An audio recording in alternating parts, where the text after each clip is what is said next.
હું ચેલેન્જ કરું છું કે ભાજપનો મૂર્તિઓ ઘર ભેગો થાય ને થાય.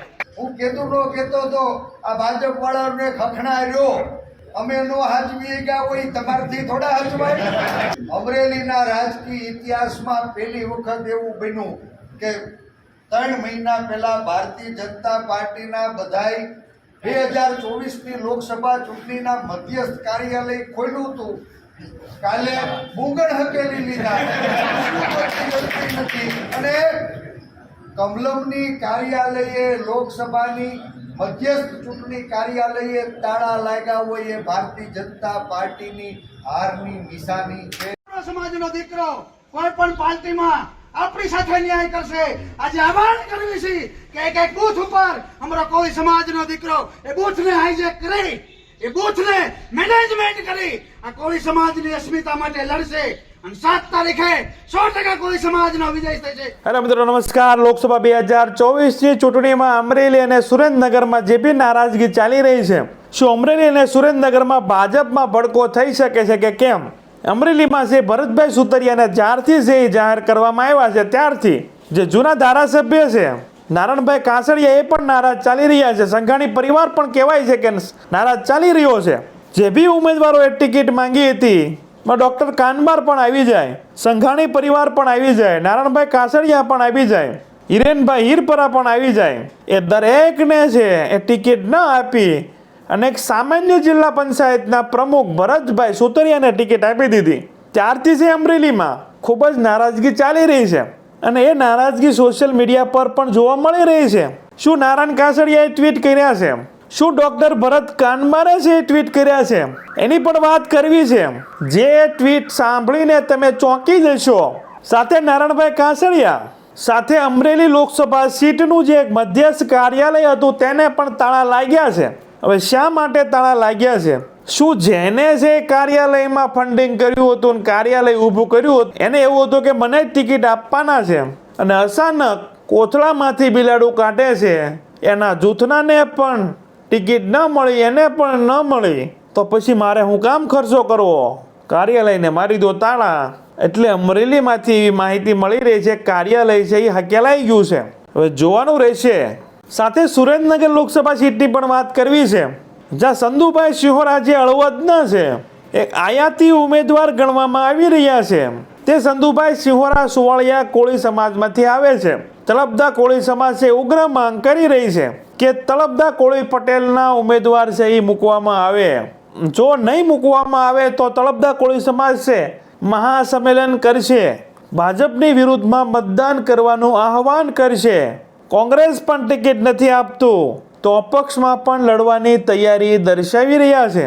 તો આજના વિડીયોમાં આપણે આ બંને લોકસભા સીટની જે વાત કરવી છે, જ્યાં જો ભારતીય જનતા પાર્ટી છે ડેમેજ કંટ્રોલ નથી કરી શકતી તો અમરેલી અને સુરેન્દ્રનગરમાં ભાજપમાં ભડકો થઈ શકે છે.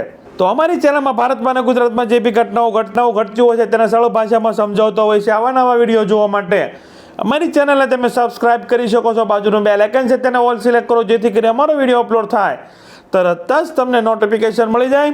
વિડીયોની શરૂઆત કરીએ. પ્રથમ વાત કરવી છે અમરેલી લોકસભા સીટની.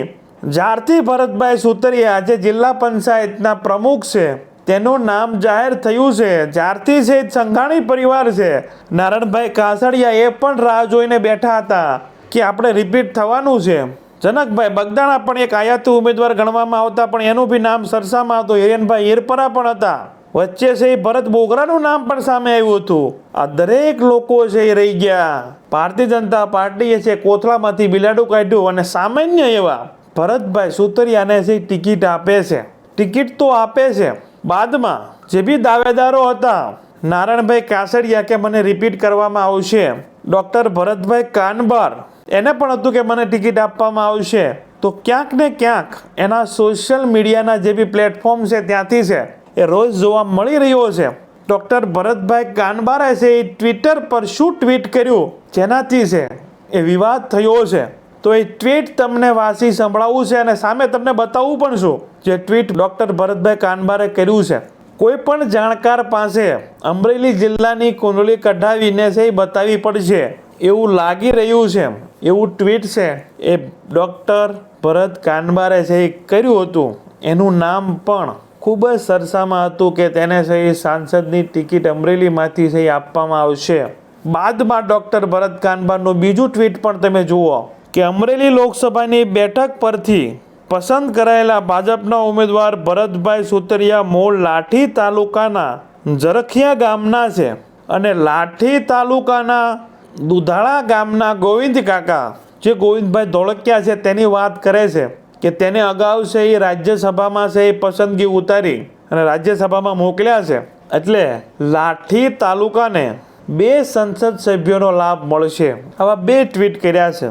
શું કહેવા માંગે છે, ડબલ મિનિંગ છે કે કેમ એ તમે વિચારજો.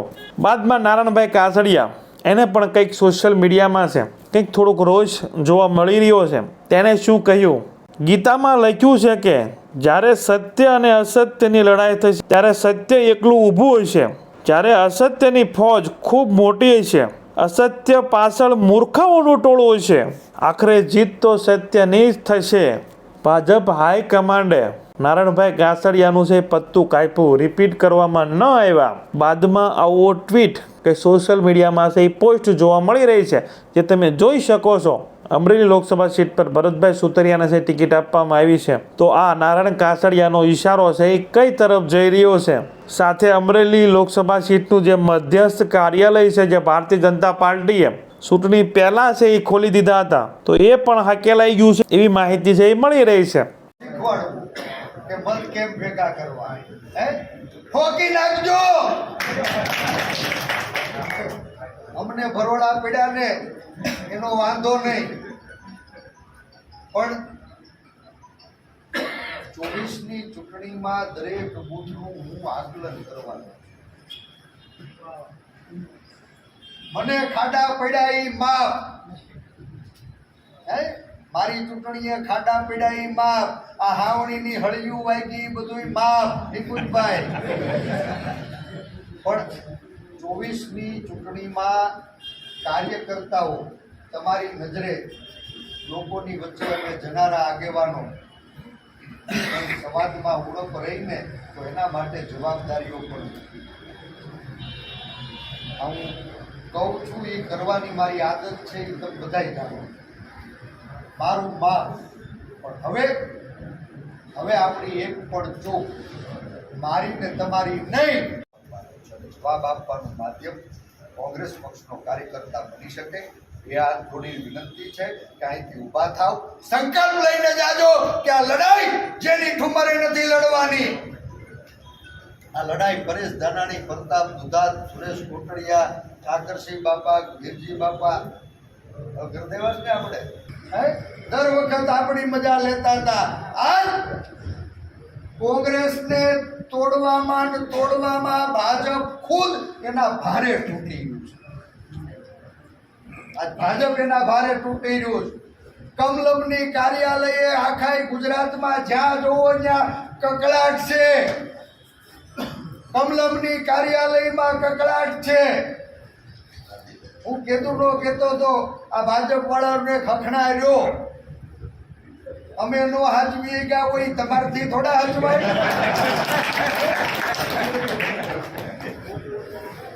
સાંભળતા નહોતા, લ્યો લેતા જાઓ. આજ આખા ગુજરાતમાં કમલમની કાર્યાલયે દાવાનળ છે, ભાજપમાં કકળાટ છે. તમે જુઓ સાબરકાંઠામાં ભીખુસિંહ બોઠા પાડ્યા, સુરેન્દ્રનગરમાં મુજપરાને મરડી નાખ્યા, પોરબંદરમાં ઢોલ ટીપી નાખ્યો, ધડુકનો ઢોલ ટીપી નાખ્યો. દીપક નહીં, હે આપણા નાયણ કાકાની નાડ ઢીલી કરી નાખી હતી. જાય એમ નથી.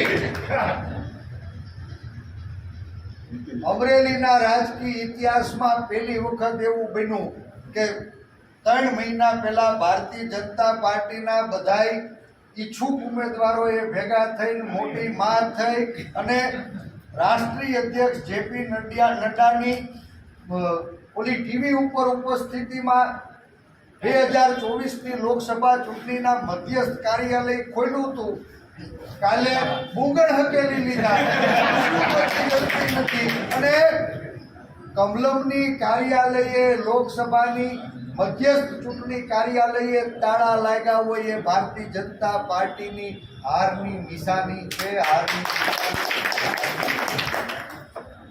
અમરેલી તાલુકાના સૌ આતમ જેવા આગેવાનો ગઠબંધનના સાથીઓ અહીંયા બેઠા છો. ગઈ ચૂંટણીના પરિણામને ભૂલી જાઓ. ખૂબ ખરાબ રીતે મતનું વિભાજન થયું, એનો ફાયદો ભારતીય જનતા પાર્ટી લઈ ગઈ. અમુક લોકો ફાકા ફોજદારી કરતા હતા કે ચપટી વગાડીને કામ થાય, એને કહી દેજો એકવાર ઊભા થઈને કે અમે વિરોધ પક્ષમાં રહીને જે કામ મંજૂર કરી ગયા ને, ત્રિકમ ગેંગ હજી એના ખાતમુહૂર્ત હવા વર્ષ ને ફાકા ફોજદારી કરતા હતા. નવા કામ મંજૂર થયા કે નહીં એનો તો હિસાબ માંગશું, પણ અમે મંજૂર કરાવીને ગયા ને આ ત્રિકમ ગેંગ ત્રિકમ પસાડ્યા, ખાડા ખોદ્યા તો હજી ખાતમુહૂર્ત કરીને ન થાય કે એટલા કામ પડતર પડ્યા. ડરી હે ના ગયા. મને વિશ્વાસ છે, મારું આકલન છે વીરજીભાઈ, આઝાદીના ઇતિહાસમાં ભાજપ પેદા થયું ત્યારથી આજ પર્યંત સત્તાધારી પાર્ટીમાં માનની પાટીલ એવા પ્રમુખ છે કે એના પ્રમુખ પદ નીચે ભાજપના સંસદના ઉમેદવારોએ ચૂંટણી લડવાની ના પાડવી. સંસદની ચૂંટણી, કોઈને સરપંચની ચૂંટણી લડાવવાની વાત કરીને તોય હેઠા ન બેહે. ભારતની આઝાદીના ઇતિહાસમાં ભાજપ પેદા થયું ત્યારથી આજ પર્યંત માનની પાટીલ સાહેબ એવા પ્રમુખ છે કે એના પ્રમુખ પદ નીચે ભાજપના હારા મોટા પાયાના કાર્યકર્તાઓએ ચૂંટણી લડવાની ઘણી ના પાડી દીધી. મારી તો ઠાઠડી જાતી છે, કોઈ ટિકિટ દેખાડે તો કૂદકો મારી.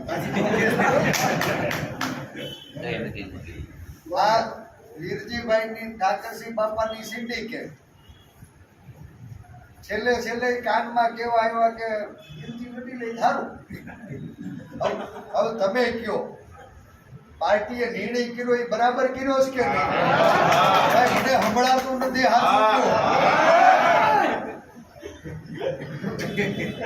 હવે જોવાનું રહેશે એવો તો શું રોષ છે. કદાચ કોઈક ઉમેદવારને છે ટિકિટ આપવાની છે અને એવું કન્ફર્મેશન મળી ગયું છે કે કાકા તમારે જ લડવાનું છે, એટલે કાકાએ ઇન્વેસ્ટમેન્ટ કરી દીધું કે ભાઈ કાર્યાલયનો ખર્ચો આપણે આપી દઈશું, પરંતુ એને ટિકિટ મળતી નથી, એના જૂથનાને પણ મળતી નથી અને કંઈક અન્ય જ વ્યક્તિને ટિકિટ મળે છે. એટલે મગજ છટકી ગયો હોઈ શકે. એટલે એવું શું હોય કે આપણે એટલું બધું ફંડિંગ કર્યું છે છતાં આપણે કાર્યાલય હાંકીએ છીએ છતાં ટિકિટ મને ન આપી, એટલે કદાચ તાળા લાગી ગયા હોઈ શકે. હવે આ હતી અમરેલી લોકસભા સીટની વાત. હવે વાત કરવી છે સુરેન્દ્રનગર લોકસભા સીટની, જ્યાં ચંદુભાઈ સિંહોરા જે હળવદના છે તેને છે ઉતારવામાં આવ્યા છે. હવે એક ન્યૂઝ ચેનલમાં એવી પણ વાત થઈ રહી છે કે ચંદુભાઈ સિંહોરા ને છે સુરેન્દ્રનગરના કોઈક મોટા માથાઓ ના કહેવાથી છે ટિકિટ આપવામાં આવી છે. તળપદા કોળી સમાજના છે ઘણા બધા મજબૂત દાવેદારો હતા જે કોઈ વિવાદમાં પણ નહોતા, સત્તા છે એને ટિકિટ નહીં આપી અને એક સામાન્ય જિલ્લા પંચાયતના 2.5 વર્ષ પ્રમુખ રહ્યા છે એવા ચંદુભાઈ સિંહોરાને એ બી આયાતી ઉમેદવાર હળવદમાંથી સુરેન્દ્રનગરમાં લાવે છે. અને હજુ એટલો બધો વિવાદ પણ નહોતો ત્યારે જ એ મીડિયાની સમક્ષ શું બોલ્યા એ પણ તમે સાંભળો. પણ મારો કાર્યકાળ જેને કહેવાય, હું ભણ્યો સુરેન્દ્રનગર, મારું અડધું કુટુંબ આજે સુરેન્દ્રનગરમાં રહે છે, મારો બાબો સુરેન્દ્રનગરમાં નોકરી કરે છે અને મારું હવે પછીનું મકાન પણ હું સુરેન્દ્રનગરમાં રહેવાનો છું, મારી ઓફિસ પણ સુરેન્દ્રનગરમાં ખોલવાનો છું. ત્યારે સુરેન્દ્રનગરની કોઈ પણ લોકોને તમામ 18 આલમના લોકોને સંતોષ આપવાનો મારો પ્રયત્ન રહેશે. સાહેબ, અગાઉ આપ કયા હોદ્દા ઉપર હતા અને પાર્ટી માટે કઈ જવાબદારી છે આપે નિભાવી? હું સુરેન્દ્રનગર જિલ્લા પંચાયતનો પ્રમુખ રહી ચૂક્યો છું 2.5 વર્ષ સુધી. મેં જિલ્લા પંચાયતના મારા કાર્યકાળ દરમિયાન પગાર પણ નથી લીધો, ભાડું ભથ્થું પણ નથી લીધું અને ડીઝલના પૈસા પણ મેં નથી લીધા. મારા પદરના ખર્ચે મેં જિલ્લાની સેવા કરેલી છે. મોરબી કે સુરેન્દ્રનગર? મોરબી. સાહેબ, સુરેન્દ્રનગરમાં કોઈ હોદ્દા આપે સંભાળ્યા? સુરેન્દ્રનગરમાં હું સંગઠનમાં રહી ચૂકેલો છું. અગાઉ હળવદ નોખું થયા પછી જ અમે મોરબીમાં ગયેલા છીએ, પણ મારો કાર્ય વિસ્તાર તો સુરેન્દ્રનગર લોકસભા વિસ્તાર જ રહેલો છે. મીડિયા છે એ પૂછતું નથી છતાં એ બોલી રહ્યા છે કે મારે સુરેન્દ્રનગર સાથે નાતો રહેલો છે, મારો દીકરો ત્યાં રહે છે, મારો દીકરો ત્યાં ભણેલો છે અને હું હવે ભવિષ્યમાં ત્યાં જ રહેવાનો છું. એટલે આ ડર એને ટિકિટ મળે અગાઉ હતો જ કે મારો વિરોધ થશે અને એની માટે મારે મીડિયા સમક્ષ શું બોલવાનું છે. એ બધું ફિક્સિંગ હોઈ શકે. પણ સામેથી એના વખાણ પણ કરી રહ્યા છે કે મેં અત્યાર સુધી પગાર લીધો નથી, ગાડીઓમાં છે એ મારા પોતાના ખર્ચે છે એ ડીઝલ નાખ્યું છે, સરકારી ગાડી પણ કદાચ યુઝ ન કરી હોય, એ બધી વાતો કરે છે. બાદમાં મીડિયામાં એ વાતો છે એ ચાલી જાય છે કે મોદીજીને શા માટે સંધુભાઈ શિહોરાને છે એ સિલેક્ટ કર્યા છે. એ પગાર લેતા નથી, પોતાના ખિસ્સાના છે એ ડીઝલમાં નાખી અને સરકારી ગાડીઓમાં છે જતા હોય છે. પરંતુ તળપદા કોળી સમાજના જે બી આગેવાનો છે, ભારતીય જનતા પાર્ટીના હોય, કોંગ્રેસના હોય કે આમ આદમી પાર્ટીના હોય, એ લડી લેવાના મૂડમાં છે. સમાજનો દીકરો કોઈ પણ પાર્ટીમાં આપણી સાથે ન્યાય કરશે. આજે આહવાન કરવી છે કે એક એક બૂથ ઉપર અમારો કોઈ સમાજનો દીકરો એ બૂથને હાઈજેક કરી, એ બૂથને મેનેજમેન્ટ કરી આ કોળી સમાજની અસ્મિતા માટે લડશે અને 7 તારીખે 100% કોળી સમાજનો વિજય થશે. અસ્તુ. જય હિન્દ. હું ચેલેન્જ કરું છું કે ભાજપનો મૂર્તિઓ ઘર ભેગો થાય ને થાય. આવનારા દિવસોમાં અમે ભારતીય જનતા પાર્ટીના વિરુદ્ધમાં મતદાન કરવા માટે દરેકને વિનંતી કરી છે. દિવસના ગાળામાં અમે જગ્યા નક્કી કરી અને મહાસંમેલન યોજવાના છે અને આ તળપદા સમાજમાંથી જે પણ 4-5 આગેવાનો છે એમાંથી સમાજ નક્કી કરે એ નામ સૂચિત કરી અને અમે એને લડાવવા માટે સહમત છીએ. અને જો એમ નહીં થવામાં આવે તો સરકારશ્રીને અને ભાજપ સરકારના ખાસ મારું નિવેદન છે તો એનું પરિણામ પણ ભોગવવા તૈયાર રહેજો. પાર્ટી નહીં બદલે તો સમાજ બદલી જ છે, એ જવાબદારી અમારી રહેતી નથી. અમે પાર્ટીના છીએ, પાર્ટીમાં રહીશું, પણ સમાજ અમારી હારે રહે કે ના રહે એની જવાબદારી અમે લેતા નથી. મહાસંમેલન યોજવા જઈ રહ્યા છે અને ભારતીય જનતા પાર્ટીની વિરુદ્ધમાં છે મતદાન કરવાનું આહવાન કરવા જઈ રહ્યા છે. જો કોંગ્રેસ પણ તળપદા કોળીને ટિકિટ આપતી નથી તો એની વિરુદ્ધમાં પણ વોટિંગ થશે, તો છે એ અપક્ષમાંથી દાવેદારી કરવામાં આવશે, એવી પણ વાત સામે આવી રહી છે. હવે જોવાનું રહેશે કે આ સુરેન્દ્રનગર કાલે છે CR પાટીલ છે એ સુરેન્દ્રનગરમાં કાર્યક્રમ કર્યો હતો, પરંતુ કંઈ હલચલ થઈ હોય એવું લાગ્યું નથી. સામે છે એ કોંગ્રેસમાંથી લગભગ તળપદા કોળી સમાજના ઉમેદવાર આવે એવી પૂરી શક્યતા છે. સોમા ગાંડાના દીકરાના પત્નીનું પણ નામ ચાલી રહ્યું છે, વનિતાબેન, સાથે રાજુભાઈનું પણ નામ ચાલી રહ્યું છે અને સૌથી આગળ છે ઋત્વિકભાઈ મકવાણાનું નામ પણ ચાલી રહ્યું છે, જેની અગાઉ છે એ કોંગ્રેસને ના પાડી હતી કે હું લડવા માંગતો નથી. પરંતુ હવે જે માહોલ ઊભો થયો છે, તળપદા કોળી સમાજ છે સ્વયંભૂ રોષ વ્યક્ત કરી રહ્યો છે કે છેલ્લી 3 ટર્મથી છે તળપદા કોળી સમાજને ટિકિટ આપવામાં આવી નથી. તો આ સ્વયંભૂ રોષ જે દેખાઈ રહ્યો છે તેનો ફાયદો લેવા માટે ઋત્વિકભાઈ મકવાણા છે કદાચ કોંગ્રેસથી માની જાય અને લડી પણ નાખે. અને એક તો જે સંધુભાઈ શિહોરા છે આયાતી ઉમેદવાર છે, સુરેન્દ્રનગરમાં એટલું બધું પ્રભુત્વ એનું નથી જેટલું ઋત્વિકભાઈ મકવાણાનું છે, તો એનું નુકસાન છે ભારતીય જનતા પાર્ટીને છે એ થઈ શકે છે. જોવાનું રહેશે અમરેલી અને સુરેન્દ્રનગર લોકસભા સીટ પર શું થવા જઈ રહ્યું છે. શું ડેમેજ કંટ્રોલ થઈ જશે? કોળી તળપદા કોળીને છે એ મનાવી લેશે ભાજપ? નારાયણભાઈ કાસડિયા હોય, ડૉક્ટર કાનબાર હોય કે સંઘાણી પરિવાર હોય, તે પણ ભરતભાઈ સુતરિયાને છે સપોર્ટ કરી અને ભારતીય જનતા પાર્ટીને જીતાવવા માટેની મદદ કરશે કે કેમ? સાથે અમરેલીમાં મુશ્કેલી એ માટે છે કે ઠુમ્મર પરિવારમાંથી જેનીબેન ઠુમ્મર જે મજબૂત ઉમેદવાર ગણવામાં આવી રહ્યા છે, બંને છે લાઠી પંથકના જ ઉમેદવાર છે. ભલે નારાયણ કાસડિયામાં નારાજગી હોઈ શકે, ડૉક્ટર કાનબારમાં હોઈ શકે, કદાચ સંઘાણી પરિવારમાં પણ હોઈ શકે, પરંતુ અમરીશભાઈ ડેરને આપણે ભૂલાય નહીં કે અમરીશભાઈ ડેર છે એ ભાજપમાં આવ્યા છે, તો એની મદદ ભાજપને થશે ને એનું કોંગ્રેસને નુકસાન થશે. અને ભરતભાઈ સુતરિયા પાછળનું મેં રાજકારણ તમને મેં સમજાવ્યું છે. અમરીશભાઈ ડેર એને મદદ કરશે જ. ભરતભાઈ સુતરિયાને સારી લીડે છે એ જીતાડવાના છે અમરીશભાઈ ડેરને. બાદમાં અમરીશભાઈ ડેરને કદાચ અમરેલી જિલ્લા પંચાયતના પ્રમુખ પદ બનાવી શકે છે, જેની આપણે વારંવાર વાત નથી કરવી. અગાઉના વિડીયોમાં તમે જઈને જોઈ શકો છો. તો આ બંને સીટ પર તમારું શું માનવું છે? તમારા વિચારો છે જરૂર કમેન્ટ બોક્સમાં છે રજૂ કરજો. અમારી ચેનલમાં ભારતમાં અને ગુજરાતમાં જે બી ઘટનાઓ ઘટતી હોય છે તેને સરળ ભાષામાં સમજાવતા હોઈએ છીએ. આવા નવા વિડીયો જોવા માટે અમારી ચેનલને તમે સબસ્ક્રાઇબ કરી શકો છો. બાજુનું બેલ આઇકન છે તેને ઓલ સિલેક્ટ કરો, જેથી કરી અમારો વિડીયો અપલોડ થાય તરત જ તમને નોટિફિકેશન મળી જાય. Thank you. નેક્સ્ટ વિડીયોમાં મળીએ.